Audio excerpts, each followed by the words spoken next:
Two realities, one text. How the prosperous and the suffering absorb the Psalms. Introduction. We live in a world divided by a massive structural gulf.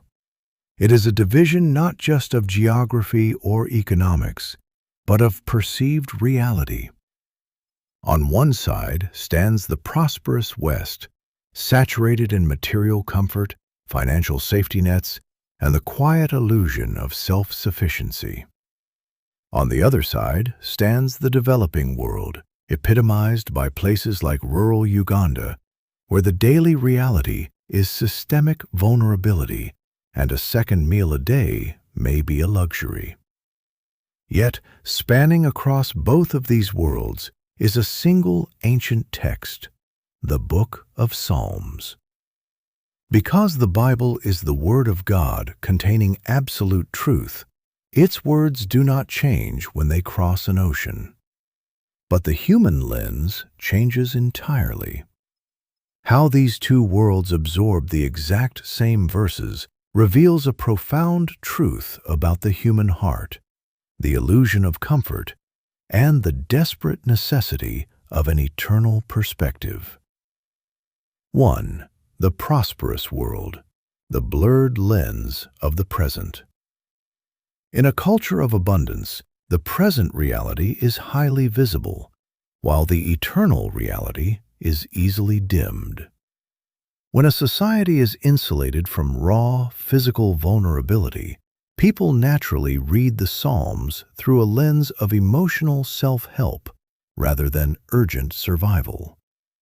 The temptation to fret and envy. When the wicked or the compromised prosper in a wealthy society, it creates an intense internal battle. David's command in Psalm 37 to not fret because of evildoers is absorbed here as a struggle of comparison. The battle is internal, fighting against the resentment of what others have accumulated. The illusion of self-sufficiency. Prosperity routinely creates a dangerous spiritual fog. As the commentary in Psalms Book 2, 31-60.pdf notes, wealth tricks people into believing they are the masters of their own destiny, causing the thought of delayed justice to fade into the background. A hesitation for eternity. In this reality, while many affirm a yearning for eternity, they are rarely ready to go there now. The gifts of the world are so comfortable that the heart naturally clings to the temporary, reading the Psalms for immediate comfort rather than a radical rescue. 2. The vulnerable world. The sharp lens of eternity. For the flock living in severe lack, the structural cohesion of the Psalms is absorbed not as a theological exercise, but as a lifeline for daily endurance. When your physical support systems are non-existent, the spiritual reality becomes your only solid ground. Eternity as a survival mechanism. When David writes from a dark cave in Psalm 57 or cries out amid betrayal in Psalm 55, the suffering flock does not need to stretch their imagination to relate. They absorb these texts with the same raw desperation in which they were written. If this life is all there is, injustice wins. Therefore, reading a certain eternal vindication into the text is their primary anchor. Delayed justice as true hope. Where the prosperous see delayed justice as a distant theological concept, the impoverished absorb it as a rock-solid guarantee. When Psalm 37 promises that the success of the wicked is a fleeting shadow and that the meek will inherit the land, it provides the precise scaffolding required to endure present misery. the preciousness of divine attention.